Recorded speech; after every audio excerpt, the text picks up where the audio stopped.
Take this country forward. Thank you. One word in Telugu sir please. ఈరోజు మన్మోహన్ సింగ్ గారి మరణం చాలా బాధాకరం. ఈరోజు మన దేశానికి తీరని నష్టం.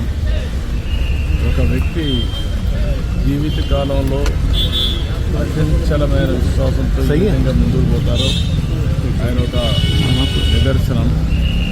ఆయన ఒక బాగా చదువుకొని కష్టపడి చదువుకున్న తర్వాత లెక్చరర్గా ప్రారంభించి గ్రేడ్ అయి తర్వాత ప్రొఫెసర్ అయి అక్కడి నుంచి ఎకనమిక్ అడ్వైజర్గా ఎదిగి డిపార్ట్మెంట్లో ఎకనమిక్ అడ్వైజర్గా చేస్తుంది.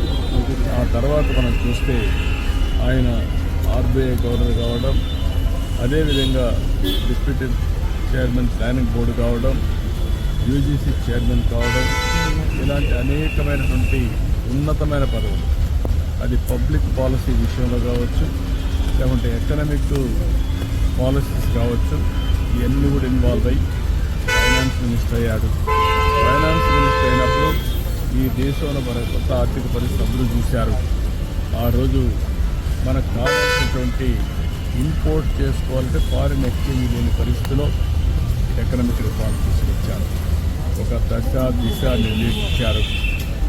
అదే కాకుండా దేశానికి దూరదృష్టితో ఎకనమిక్ రిఫార్మ్ తీసుకొచ్చి దానివల్ల ఈరోజు మనందరం మాట్లాడుకునే భారతదేశం గ్రేట్ నేషన్ అవుతుంటే ఆ రోజు ఆయన తీసుకున్న రిఫార్మ్స్.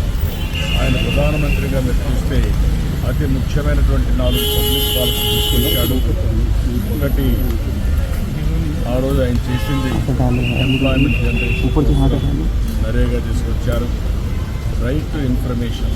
ఈరోజు మనందరం కూడా ఇన్ఫర్మేషన్ ఏది కావాలో తీసుకుంటున్నామంటే ఆ రోజు రైట్ టు ఇన్ఫర్మేషన్ తీసుకొచ్చారు.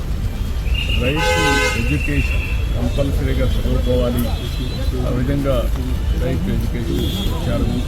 ఈరోజు యూఏఐడి కింద ఆధార్ ఏదైతే అథెంటికేషన్ ఉందో అది ఎక్కడ కూడా ఏమాత్రం కూడా ప్రభుత్వం ఖర్చు పెట్టే డబ్బుల్లో ఫ్రాడ్ లేకుండా చేయగలిగారంటే అది ఒక పెద్ద అసత్యగా చేయగలిగారు.